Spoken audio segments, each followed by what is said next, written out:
Hey, this is going to be part 8 of StarCraft 2 history, and this part spans a bunch of foreigner tournaments at the end of 2011.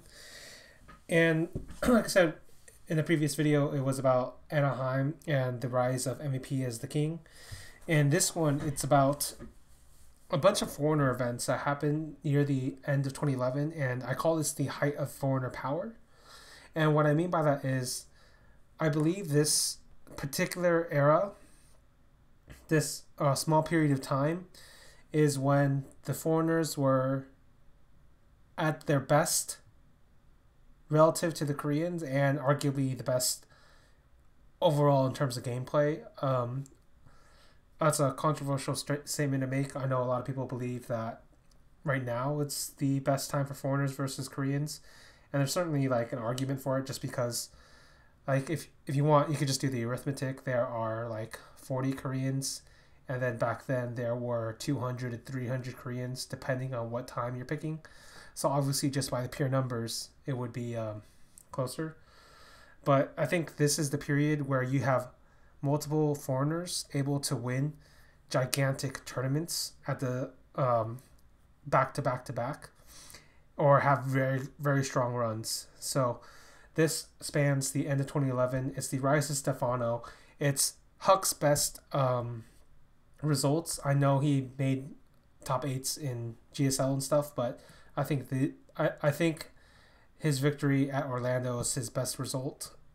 This is Naniwa's first great result, and then first like super great result, I guess. And this is also Idra's best run he ever did. I don't really respect his IEM Guangzhou as much as I respect the run he makes at Providence. Or was it I think it was Orlando, actually. It was Orlando. So let's get into it. Basically, IPL decides to get into the LAN game. So I didn't mention it before. I guess I forgot, but basically there were two IPL online tournaments that had been running in 2011, and whoever the hell was running them had somehow convinced IPL to burn millions upon millions of dollars or something. I'm not exactly sure how he did it, but basically IPL 3 and IPL 4 are two of the most expensive tournaments to have ever been run. I'm almost certain of it, just because of the amount of people, of players, productions, and tournaments they had ran, and I didn't see any kind of ROI off of it. So that is what it is. But IPL 3 is the rise of Stephano, and by this point nobody had heard of Stephano. As I pointed out in a few times, he had some decent runs, but nobody was expecting much from him. There was a very early Day 9 daily, I forget which episode it was, but it was basically like a 2-base on Jungle Basin, where you kind of see the beginnings, the formation of thought from Stephano about the idea of the Broodlord Infestor Roach comp. And this is the one where he actually unveils all the ideas he's ever built into like one area, where you get this he's able to use the Queen buff, get the 3-base hatch Roach Max into play. He's able to transition that into Roach Infestor, and like basically because the Infestor was super overpowered, but nobody had realized it yet. And this also comes at the time where the meta is shifting for the maps, where the maps themselves are making it easier to get 3-base than ever before. And so it's a combination of these factors, and it's Stephano's own incredible mind at play, and his play and his various skills as a pro gamer that make him rise to the top at IPL 3. I will say his IPL 3 is a little bit overrated in the sense that he didn't play a bunch of great players. Let me run it down: Kiwikaki, Violet, Inori, STC, and Lucky. Like, most people wouldn't even remember most of these players. Kiwikaki, a creative Protoss in the early days, wasn't really that great. He actually showed arguably his best game of his life here, and he lost 1-2. It was the game with the Mothership Core, and it's the first Archon toilet I think you see in the history of StarCraft, and everybody at the time thought it was a super hype moment. And then eventually they'd realize it was the beginnings of the nightmare. Violet was decent Zerg player at that point. He'd rise up with Broodlord Infestor, and then he'd fall down once Broodlord Infestor disappeared. So, in a sense, the patch Zerg of patch Zergs. Inori, cheesy Protoss player that nobody remembers to this day. STC, he was hyped up as a good beta Terran, as in Wings of Liberty beta, and we never really got to see it because I think at that point he was still in the army or something. I'm not exactly sure what the timing of it was, but it doesn't really matter because all he really was just like a smart, clever Terran. Like you could tell he had like some unique ideas. You could tell he had some decent decision making, but overall his skill play wasn't that great. And it takes like a very strong form from him to make any kind of run possible. And he's only had a few of them in time, but definitely better than Inori and Kiwikaki. And then this is his only relevant tournament run, and Lucky's entire premise was based off of the Roach Bane all-in, which became a staple later on in 2012 and Heart of the Swarm. But basically, Lucky used that build, ran it all the way to the finals, and then got stomped by Stephano. And that's actually why I don't think IPL 3 was that great of a tournament. But I will say, Stephano was probably the best player at this tournament, despite the weak run. And the reason I think that is because if he had run into MMA, I think the way the styles clash, I think Stephano probably wins. And what I mean by that is MMA is still in form at this point, so he's still using his multitasking, like TVZ macro style, which is very fun to watch. But the way Stephano plays is he's definitely a guy who would wait forever. And there's this famous quote by him where he said, "It's not that I want to win more than the other foreigners, it's just that I'm more patient than the other foreigners." Like at some point, the other foreigners would kind of get tired of the waiting game, even though that like favors them in like a particular scenario, and then they'd attack and just like throw the dice, so to speak. Whereas Stephano would be willing to wait forever, and soon he would be allowed to wait forever once he got the Infestor. And that's kind of the point, is like the Infestor was in his play, he'd have the better economics, he wouldn't fall for MMA's traps as much. That's how I kind of imagined that theory crafted game would go. It's too bad they didn't get to play each other. Lucky cheesed out MMA before they did, and MMA's like form drops off soon after, due to the meta and due to like internal conflicts within Slayers themselves. Stephano follows that up with ESWC 2011, where he defeats Mana in the finals, and Mana himself had a very good run here, beat MC, I believe, and the two of them play, Stephano wins out, and then Mana comes to the realization that Broodlord Infestor is bullshit. And the next time they play, I think Mana realizes the truth of PVZ, which is you need to soul train the fucker or die. I think that's the lesson I took from 2012. Don't know about others. And so Stephano is super hyped up. Stephano, at this point, people are starting to believe he might be the best foreigner in the world. It's hard to say at this point because there are so many good foreigners and they all have very good runs, and it's hard to like even though on theoretical level I know in my head he was likely the best foreigner just because of how the balance worked. It's not like I can award him that just because he didn't have the tournament results to show it. Seems kind of weird to do it that way, but definitely this is the rise of Stephano. And very different from Idra or Naniwa. He's highly popular, still popular to this day. And then you go to MLG Orlando, and I believe this is Huck's best tournament result he's ever had. I think this is his biggest tournament result ever had. Basically, in pool play, he beats July Zerg, MC, and then in the bracket play, he beats Marine King, MC, STC, and then MC again. I think that's how it worked out. And this is an underrated result just because it's one of the best results a foreigner's ever had, and it's against really legit competition. I put it above, for instance, Neeb's Kespa Cup, even though like Neeb won in Korea, but Neeb himself has admitted that basically a bunch of the Koreans weren't practicing, whereas in this time period all the Koreans were practicing. July Zerg, still pretty legit Zerg. MC, the best Protoss. Marine King, still one of the best Terrans. STC, like I said, had a pretty good run of form between IPL3 and this tournament.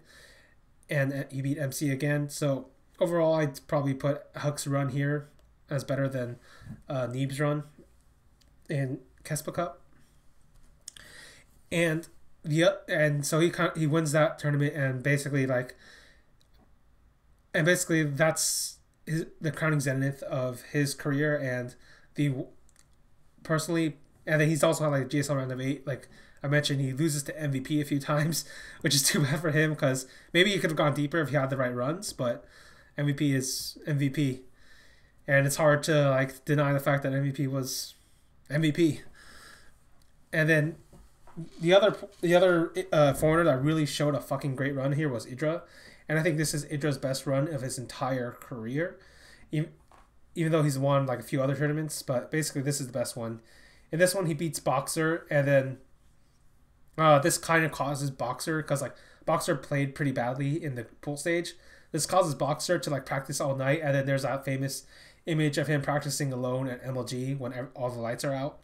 And then the next day they play again in like the extended series, and Boxer is able to run it back 3-3, and then at the very end, Idra is able to stop Boxer from cheesing him and wins the series 4-3. But it was a pretty incredible series.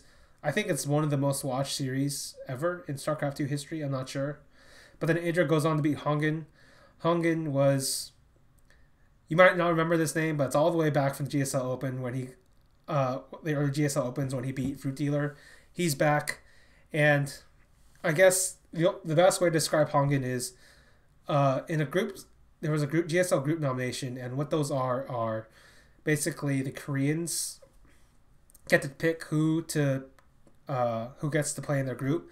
So there's a little bit of extra drama, a little bit of spice to it, a little bit of banter, and somebody had picked Hongen because he was trash, and then Hongen said, "It doesn't matter if you pick me, I'm just going to 4-gate anyway." He then 4-gated, which is like very typical Protoss cheese, won out, and then moved on, or something stupid like that. That's basically Hongen in a nutshell. And Hongen here tried to use carriers against Idra for some reason, got smashed, and then Idra moves on and then plays, I believe, Bomber. And Idra versus Bomber is the best game Idra has played in his entire StarCraft 2 history. It's probably one of the better series, that's probably the best series from this tournament, actually, just in terms of entertainment value.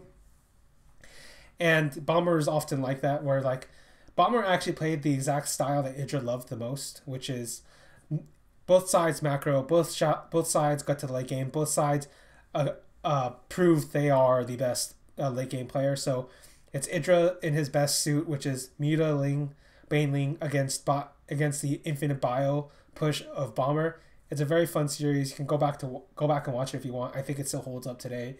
And Idra barely edges it out over Bomber, but it's an incredible victory because Bomber, like I said, was super hyped up to be this next great Terran. Doesn't really live up to the hype, but he does give like really crazy games. And then he loses to MC. I believe MC pulled out like a Blink Stalker DT composition where you blink onto the Overseers, kill the detection, and then have the DTs clean up or something. And then we get to Naniwa, because Naniwa closes out the year. And there's basically 2 tournaments rolled up into one, kind of. The first one is like an MLG Invitational, which is kind of a show match between Naniwa and Idra and MVP and Nesty, like super hype show match. Nesty and Idra actually play a pretty good CVC series here. Idra was very close, but Nesty gets the better of him. And then MVP loses to Naniwa. Famously, like TVP was MVP's weakest matchup. And Naniwa was pretty good at it. Naniwa then beats Nesty, and then he kind of has some choice words for Nesty. Basically, he's like, he couldn't really tell if Nesty was that bad or if he was like not that serious or whatever. And then this kind of pissed off Nesty. So in the actual tournament of LG Providence, Nesty comes from the open bracket and like kills everybody along his way to meet Naniwa in the winner's side of like the double elimination bracket. Naniwa beats him anyway. So it's a pretty epic run. It's a pretty epic run and like one of the most memorable parts of that MLG Providence. And you see the rise of two specific players in this MLG. Naniwa is obviously one of them because Naniwa, he gets his revenge. Like, he beats ST, like I said.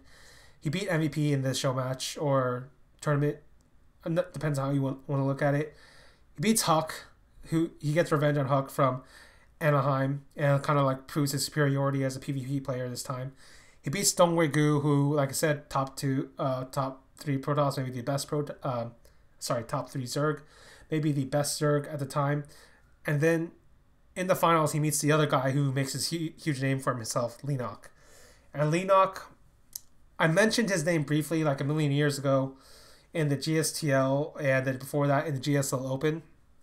And this is his rise to power. This is the moment where Leenock has spent like a year trudging in the grinding in the trenches of GSL Code A in the team leagues, and this is the moment where he finally breaks out. And it's an incredible fucking run because he comes from the open bracket and then he starts beating everybody.